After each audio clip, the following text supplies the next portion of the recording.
My dear friends, welcome in vision chemistry classes. आज की class में पढ़ेंगे कक्षा 9th साइंस से चैप्टर एटम एंड मॉलिक्यूल से परमाणु तथा अणु से एक प्रश्न पढ़ेंगे। परमाणु द्रव्यमान किसे कहते हैं, परमाणु भार किसे कहते हैं, what is atomic mass and it's example. ये मोस्ट इंपोर्टेंट क्वेश्चन है, जरूर सीखना। अगर ये नहीं सीख पाते तो आपसे केमिस्ट्री बिल्कुल भी नहीं बनेगी, ध्यान रखना। देखते हैं इस प्रश्न का डिटेल। इसके पहले जिन लोग मेरे चैनल में नए हैं तो चैनल को सब्सक्राइब कर लीजिए और मेरा सहयोग कीजिए। और यदि वीडियो पसंद आए तो लाइक करना और शेयर करना मत भूलना। और देखिए इस प्रश्न का डिटेल क्या है, यहाँ पर देखें। सबसे पहले देखें विज्ञान कक्षा 9वीं अध्याय परमाणु तथा अणु वाले चैप्टर से प्रश्न है, परमाणु द्रव्यमान किसे कहते हैं।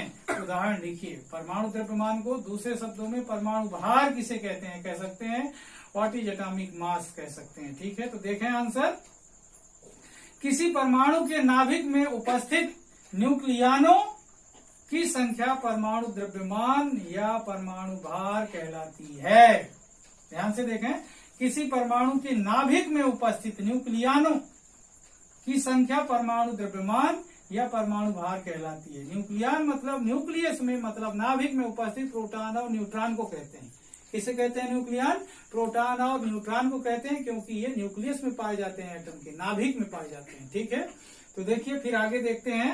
अर्थात परमाणु के नाभिक में उपस्थित प्रोटॉनों तथा न्यूट्रॉनों का योग परमाणु द्रव्यमान या परमाणु भार कहलाता है तथा इसे Z से प्रदर्शित करते हैं। इस तरीके से देख रहे हैं आप कि परमाणु द्रव्यमान या परमाणु भार किसे कहते हैं। एक बार फिर से समझिए, किसी परमाणु के नाभिक में उपस्थित न्यूक्लियनों की संख्या को क्या कहते हैं, परमाणु भार या परमाणु द्रव्यमान कहते हैं। या दूसरे शब्दों में कह सकते हैं कि परमाणु के नाभिक में उपस्थित प्रोटॉनों तथा न्यूट्रॉनों का योग परमाणु द्रव्यमान या परमाणु भार कहलाता है और इसे Z से प्रदर्शित करते हैं। ठीक है, अब देखते हैं इसके एग्जाम्पल के बारे में। ठीक है, तो देखिए यहाँ पर देख रहे हैं परमाणु द्रव्यमान या परमाणु भार किसे कहते हैं। तो देखिए, परमाणु द्रव्यमान बराबर प्रोटॉनों की संख्या प्लस न्यूट्रॉनों की संख्या, क्योंकि प्रोटॉन और न्यूट्रॉन की संख्या का योग कहलाता है परमाणु द्रव्यमान। ठीक है, और परमाणु द्रव्यमान को किससे प्रदर्शित करते हैं, Z से। तो Z बराबर P मतलब प्रोटॉन और N मतलब न्यूट्रॉन, मतलब प्रोटॉन प्लस न्यूट्रॉन क्या कहलाता है, परमाणु द्रव्यमान, जिसे परमाणु भार कहते हैं, जिसे एटॉमिक मास कहते हैं। अब यहाँ एग्जाम्पल देख रहे हैं, यहाँ पर देखिए सबसे पहले देख रहे हैं परमाणु का नाम, फिर प्रोटॉनों की संख्या, न्यूट्रॉनों की संख्या, फिर परमाणु संकेत। देखिए यहाँ पर सबसे पहले देख रहे हैं हाइड्रोजन के बारे में।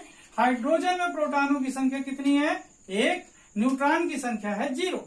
तो यहाँ पर देखें 1 और 0 मतलब होगा 1। यहाँ पर जो संकेत है H, यहाँ जो लिखा होता है नीचे बेस की तरफ, जो नीचे लिखा है इसमें ये लिखा है 1, इसमें 3 लिखा है, इसमें 7 लिखा है, इसमें 8 लिखा है।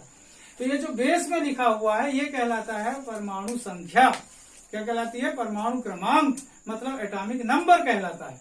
और जो इनके पावर में लिखा हुआ है वो कहलाता है परमाणु भार, मतलब द्रव्यमान संख्या, कहने का मतलब एटॉमिक मास। ठीक है, तो यहाँ पर देखो प्रोटॉन 1 है, न्यूट्रॉन 1 है, इनका सम क्या है 1। तो पावर में हाइड्रोजन का भार लिखा हुआ है, हाइड्रोजन का परमाणु भार कितना है 1 और परमाणु क्रमांक कितना है 1। यहाँ परमाणु क्रमांक लिखते हैं, यहाँ परमाणु भार लिखते हैं। इसके बाद देखें दूसरा लिथियम देख रहे हैं। तो लिथियम का जो प्रोटॉन होते हैं उसमें कितने प्रोटॉन, 3 और न्यूट्रॉन की संख्या है 4। तो यहाँ पर देखें एटॉमिक नंबर लिथियम का 3 और एटॉमिक मास कितना हो गया, परमाणु द्रव्यमान संख्या कितनी हो गई 7, क्योंकि 3 और 4 मिलाकर कितना होता है 7। इसके बाद देखें नाइट्रोजन। नाइट्रोजन में प्रोटॉन की संख्या होती है 7, कितनी होती है 7 होती है, और साथ में न्यूट्रॉन की संख्या भी कितनी होती है 7 होती है। तो 7 और 7 मिलाकर कितना होगा, यहाँ पर होगा 14। कितना होना चाहिए, यहाँ पर 14 होगा। देखिए क्या होगा 14।